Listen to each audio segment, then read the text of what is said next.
Syederalun, prajurit TNI dari Kodim 0105 Aceh Barat, pada Selasa 10 Januari 2017 membersihkan SMP Negeri 3 Kawai 16 di Pasi Jambu, kecamatan setempat, yang sebelumnya dilanda banjir besar.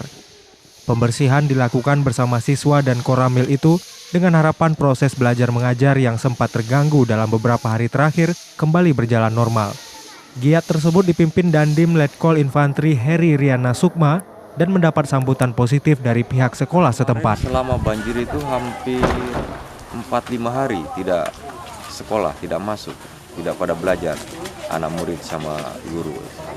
Karena pelajaran yang tertinggal bisa cepat diselesaikan oleh gurunya. Kemudian murid juga bisa menerima di ruang kelas biar agak nyaman.